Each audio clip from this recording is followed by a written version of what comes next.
கடவுளொரு TV நேயர்களுக்கு அஸ்ட்ரோகே செய்யுங்காரின் பணிவான நமஸ்காரம். குரோதி வருஷத்தின் பலன்களை பார்க்கலாம். மேஷம் முதல் மீனம் வரை எப்படி இருக்குது அப்படின்றத பார்ப்போம். அதற்கு முன்னாடி குரோதி வருஷம் எப்போ ஆரம்பிக்கிறது அப்படின்றத முதல்ல பார்ப்போம். ஒரு ஷார்ட் ஹிண்ட்டாக 14/4/2024 13/4/2025 வரலும் உண்டான நாட்கள் அது குரோதி வருஷம் அப்படின்னு சொல்லக்கூடியது. தமிழ் ஆண்டுகளில் 38வது ஆண்டாக இந்த குரோதி வருஷம் வருது. சோபகிருத வருஷத்துக்கு அடுத்தது குரோதி வருஷம். இந்த வருஷம் பேர் குரோதி வருஷம் அப்படின்னு பேர். இந்த வருஷத்தில் பார்த்தேனால் செவ்வாய் பகவான் ராஜாவாகவும் சனி பகவான் மந்திரியாகவும் வரார். தானியாதிபதி சந்திர பகவான் வர்றது பெரிய விசேஷம். இதன் மூலியமாக பார்த்தேன்னா நல்ல ஒரு ஏற்றங்கள் இருக்கக்கூடிய காலகட்டம். சரி, இந்த வருஷத்தினுடைய ஆரம்ப நாளில் இருக்கக்கூடிய கிரகங்கள் எப்படி இருக்குதுன்னு பார்ப்போம். இந்த வருஷம் ஆரம்பிக்கிறது ஞாயிற்றுக்கிழமை, சஷ்டி திதியில் ஆரம்பிக்கிறது. சஷ்டி விரதமும் அன்னைக்கு ஆதிரை நட்சத்திரம்னு சொல்லக்கூடிய திரு ஆதிரை அப்படின்னு திரு என்ற உயர்ந்த அடைமொழி கொண்ட நட்சத்திரமான திருவாதிரையில் வருது. இந்த மாதம் பார்த்தேனால் சித்த யோகத்தில் ஆரம்பிக்கிறது. இந்த மாதத்தின் கோல்சாரம் என்ன, இந்த வருஷத்தினுடைய கோல்சாரம் என்ன அப்படின்றத முதல்ல பார்ப்போம். இந்த வருஷம் ஆரம்பிக்கும் பொழுது கோல்சாரம்னு சொல்லக்கூடியது மேஷ ராசி, காலபுருஷ தத்துவத்தின் முதல் ராசியான மேஷ ராசியில் சூரியனும் குருவும் இருக்க. 6ஆம் இடம்னு சொல்லக்கூடிய கன்னியில் கேது பகவானும், சனி செவ்வாய் கும்பத்திலையும், புதன் ராகு மற்றும் சுக்கிரன் மீனத்தில் இருக்கிறது ரொம்ப விசேஷம். இந்த வருஷ பலன்கள் பார்க்கும்பொழுது பொதுவாகவே வருஷ பலன்கள்னு சொல்லக்கூடியது மெதுவாக செல்லக்கூடிய கிரகமான குரு, சனி மற்றும் ராகு கேதுவினுடைய இருக்கும் இடத்தை வைத்தும் பெயர்ச்சியை வைத்தும் சொல்லக்கூடிய விஷயம். இந்த வருஷம் பார்த்தாலேயானால் ஒரே ஒரு பெயர்ச்சி, அதாவது பெரிய கிரகங்கள் ராஜ கிரகங்கள்னு சொல்லக்கூடிய குரு பகவான் மட்டும்தான் மேஷத்திலிருந்து ரிஷபத்துக்கு போகிறார். அதை தவிர பெரிய மாற்றங்கள் எதுவுமே இல்லை. சனி பகவான் வக்ரகதி அடைகிறார். அது ஒரு 4-4.5 மாதம், 6ஆம் மாதம் ஜூன் மாதத்திலிருந்து 11ஆம் மாதம் வரலும் இருக்கார். அதாவது ஒரே ராசியிலேயே சதய நட்சத்திரம் 3ஆம் பாதத்திலேருந்து 1ஆம் பாதம் திருப்பியும் 1ஆம் பாதத்திலேருந்து வக்கர நிவர்த்தி ஆகிடுறார். குரு பகவானும் வக்கரகதி அடைகிறார். அவர் மிருகசீரிஷம் 3ஆம் பாதத்திலிருந்து திருப்பியும் போயிடுறார். அதாவது ரிஷபத்துக்குள்ளேயே வக்கரகதி அடைஞ்சு குரு பகவான் நல்லபடியாக போகிறார். இந்த வருஷம் பார்த்தாலேனால் ரியல் எஸ்டேட் பிஸ்னஸில் பெரிய அமோக ஏற்றம் இருக்கக்கூடிய காலகட்டமாக இருக்குது. செவ்வாய்க்கு உண்டான காரகத்துவங்கள் அத்தனையுமே பெரிய ஏற்றம் கிடைக்கும். நெருப்பு சம்பந்தப்பட்ட, அதை தவிர சமையல் கலை வல்லுநர்களுக்கு பெரிய ஏற்றம் இருக்கும். இம்போர்ட் எக்ஸ்போர்ட் பிஸ்னஸ், ஏன்னா சுக்கிரனும் உச்சத்தில் இருக்கிறதுனால இம்போர்ட் எக்ஸ்போர்ட் பிஸ்னஸ் பெரிய ஏற்றத்தை கிடைக்கக்கூடிய காலகட்டம். ஏன்னா ராகு பகவான் 12ஆம் இடத்துல இருக்கார். அதுவும் மீன ராசியில் இருக்கிறது. இம்போர்ட் எக்ஸ்போர்ட் பிஸ்னஸில் பெரிய ஏற்றம் கிடைக்கக்கூடிய காலகட்டமாக இருக்கும். நம்மளுடைய இந்தியாவின் இதுவை பொறுத்தவரையும் பார்த்தாலேனால் எல்லா வித முயற்சிகளிலும் வெற்றி பெறக்கூடிய வாய்ப்புகள் உண்டு. சட்டங்கள் கடுமையாகக்கூடிய காலகட்டமாக இருக்கும். ஏன்னா சனி பகவான் தனித்து ஆட்சி இருக்கக்கூடிய காலகட்டம். ஒரு 8-10 நாளில் செவ்வாய் பகவானும் மீனத்துக்கு போய்ட்றார். தனித்த சனி பகவான் கும்பத்தில் போய் இருக்கிறதுனால கடுமையான சட்டங்கள் வரக்கூடிய வாய்ப்புகள் நிச்சயமாக உண்டு. இது தொழிலாளர்களை அதிகமாக அச்சுறுத்தக்கூடியதாக இருக்கும். ஆனால் அந்த தொழிலாளர்களுக்கு நல்ல ஒரு ஏற்றத்தை கொடுக்கக்கூடிய காலகட்டமாக இந்த வருஷம் அமைய போகிறது. நெருப்பின் மூலியமாக சிறு சிறு பிரச்சனைகள் வரக்கூடிய வாய்ப்புகள் உண்டு. பெட்ரோல் கேஸு இந்த மாதிரியான விஷயங்கள் மூலியமாக அபாயகரமான சில விஷயங்கள் பிரச்சனைகள் வரக்கூடிய வாய்ப்புகள் நிச்சயமாக உண்டு. இந்த வருஷம் பார்த்தாலேயானால் அதாவது தானியம்னு சொல்லக்கூடிய இதுக்கு இந்த ப்ராடியூசர்ஸுக்கு நல்ல ஒரு விளைச்சல் இருக்கக்கூடிய காலகட்டம். நல்ல விளைச்சல் நல்லபடியாக இருக்கும். விலைவாசிகளும் நல்ல கட்டுக்குள் அடங்கக்கூடிய காலகட்டமாக இருக்கும். தண்ணீர் பிரச்சனை கொஞ்சம் அதிகமாக இருக்கக்கூடிய காலகட்டமாக இருக்கும் இந்த வருஷம்.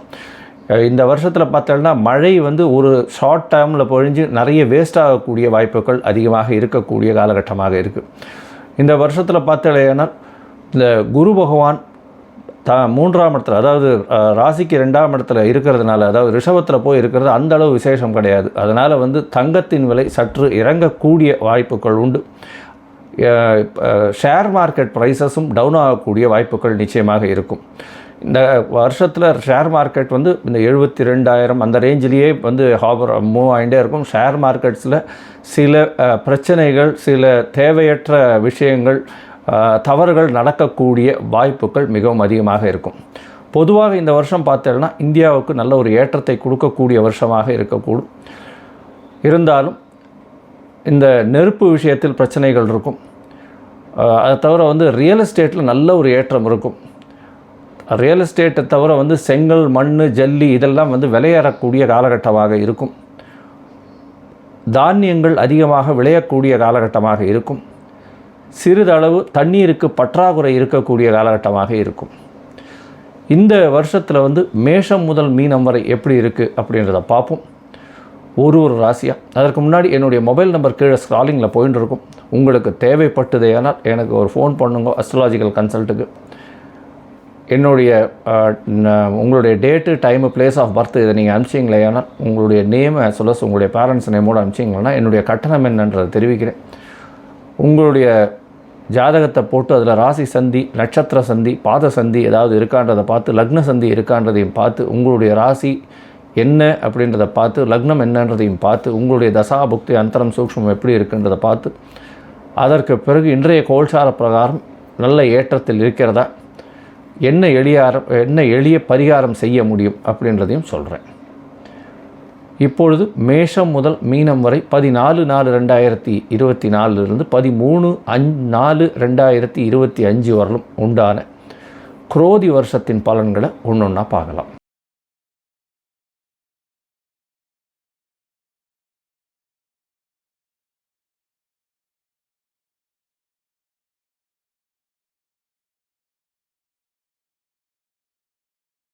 துலாம், சித்திரை, சுவாதி, விசாகம் இந்த 3 நட்சத்திரம் 9 பாதங்களை கொண்ட ராசி. ராசியின் அதிபதி அப்படின்னு சொல்லக்கூடிய ஒரு சுக்கிர பகவான். இந்த வருஷம் பார்த்தேன்னா குரோதி வருஷத்தில் ராசியின் அதிபதி 6ஆம் இடத்தில் உச்சம் பெற்று இருக்கக்கூடிய காலகட்டம். ராகுவோட சம்பந்தம், நல்ல ஒரு ஏற்றம் கிடைக்கக்கூடிய காலகட்டம். எதிராளிகள் அற்ற நிலை இருக்கும். எந்த ஒரு விஷயத்திலும் வெற்றி நிச்சயம். படிக்கக்கூடிய மாணவ மாணவியர்களுக்கெல்லாம் நல்ல ஒரு ஏற்றம் கிடைக்கக்கூடிய காலகட்டமாக இருக்குது. புதிய வேலை கிடைக்கக்கூடிய வாய்ப்புகள் அதிகம். புதிய ப்ராஜெக்ட்ஸ் சைன் பண்ணக்கூடிய, அதாவது கலைத்துறையில் இருக்கிறவா ப்ராஜெக்ட் சைன் பண்ணக்கூடிய வாய்ப்புகள் அதிகம். இந்த துலா ராசியில் இருக்கிறவாளுக்கு பார்த்தாலேயானால் அதுவும் வெள்ளித்திரை, சின்னத்திரையில் இருக்கிறவாளுக்கெல்லாம் பெரிய ஏற்றம் கிடைக்கும். ஆர்ட் டைரக்டர்ஸ் நல்லபடியாக இருக்கக்கூடிய, சிஜி அதாவது கம்ப்யூட்டர் கிராஃபிக்ஸ் பண்ணுறவாளுக்கு புதிய ஆப்பர்ச்சுனிட்டிஸ் கிடைக்கக்கூடிய வாய்ப்புகள் நிச்சயமாக உண்டு. பால் பதனிடக்கூடிய இது தொழிலில் இருக்கிறவங்க, பாலிலிருந்து வரக்கூடிய பை ப்ராடக்ட்ஸ்ன்னு சொல்லக்கூடிய பன்னீர், கீ இந்த மாதிரியான விஷயங்கள் பெரிய ஏற்றத்தை கொடுக்கும். அந்த தொழிலில் இருக்கிறவர்களுக்கு பெரிய ஏற்றம், மாற்றம் கிடைக்கும். இந்த வருஷம் பார்த்தீங்கன்னா இந்த நூலாடைகள், பின்னலாடைகள், அது தவிர கார்மெண்ட் இண்டஸ்ட்ரி, கார்மெண்ட் ஃபேக்ட்ரி வச்சிருக்கிறவர்களுக்கு, இந்த துளாராசிக்காரர்களுக்கு பெரிய ஏற்றம் கிடைக்கக்கூடிய காலகட்டம். உடல் நலத்தில் நல்ல ஒரு ஏற்றம் இருக்கும்.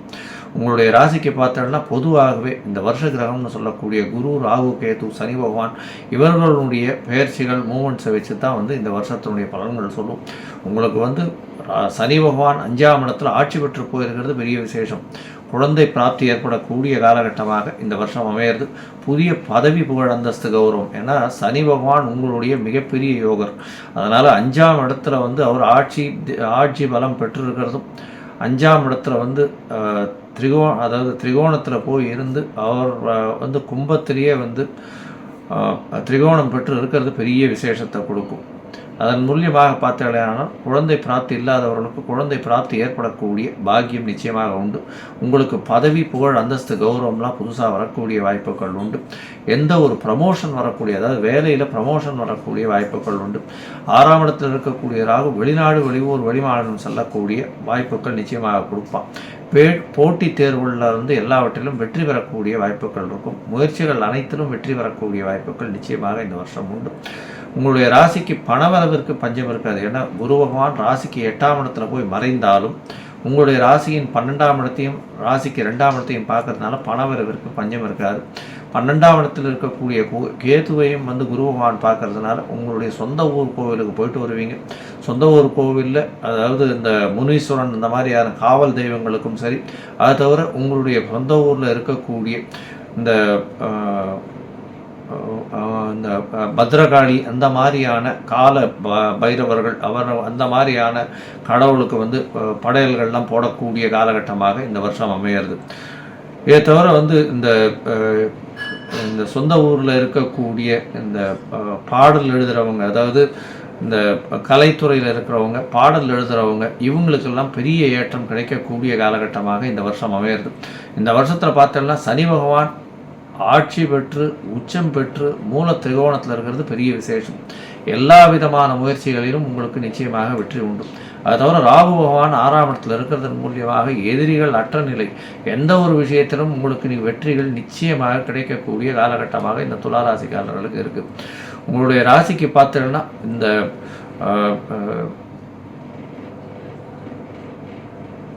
உங்களுடைய ராசியில் பார்த்தீங்களேனால் இந்த பின்னலாடை பின்னுறவங்க, அதை தவிர பால் பதனிடுறவங்க, இவங்களுக்கெல்லாம் பெரிய ஏற்றம் கிடைக்கும். லைட்டு இந்த லைட் ஃப்ளோரசன்ட் லைட்டு, அதை தவிர இந்த இந்த வைரம் விற்கிறவங்க, நகாசு வேலைகள் செய்யக்கூடியவர்கள், டாப் சர்ஜன்ஸு, ஃபேஷியோ மாஸ்குலரி சர்ஜன் சொல்லக்கூடிய முகத்தில் அடிபட்டதுன்னா அதெல்லாம் சரி பண்ணக்கூடிய டாக்டர்ஸு, இவங்களுக்கெல்லாம் பெரிய ஏற்றம் கிடைக்கக்கூடிய காலகட்டமாக இருக்கக்கூடும்.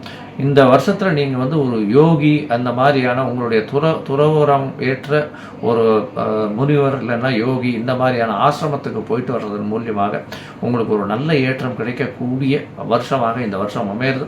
இந்த வருஷத்தில் பார்த்தலையானால் வக்ரகதி பெற்ற சனி பகவான் 6ஆம் மாதத்துலேருந்து 11ஆம் மாதம் 5ஆம் இடத்துலேயே இருக்கார். அதனால் ஒரு பெரிய மாற்றங்கள் உங்களுக்கு நிகழப்போகிறதில்ல. இந்த வருஷம் மொத்தமே பெரிய ஏற்றத்தை கொடுக்கக்கூடிய காலகட்டமாக இந்த வருஷம் அமையிறது. இது நீங்கள் அருகில் இருக்கக்கூடிய பெருமாள் கோவிலில் தாயாருக்கு அவசியமாக பால் அபிஷேகம் பண்ணுறதுக்கு கொடுத்துட்டு வாங்கும். ஒரு நல்ல ஏற்றம் கிடைக்கக்கூடிய காலகட்டமாக இருக்கும். அதை தவிர வீட்டில் பால் பாயசம் பண்ணி சாப்பிடுங்க. வெள்ளிக்கிழமை நல்ல ஒரு ஏற்றம் கிடைக்கக்கூடிய காலகட்டமாக இருக்கும். மொச்சை பயிர் தானமாக கொடுங்க. வெள்ளை ஆடை தானமாக கொடுங்க. உங்களுக்கு இந்த வருஷம் பெரிய ஏற்றத்தை கொடுக்கக்கூடிய காலகட்டமாக அமைப்போம். கடவுள் அருள் டிவியை பார்த்தமைக்கு நன்றிகள். மேலும் இது போன்ற தகவல்களை தெரிந்து கொள்ள கடவுள் அருள் டிவியை சப்ஸ்கிரைப் செய்யுங்கள். மறக்காமல் பெல் ஐக்கானை கிளிக் செய்யுங்கள்.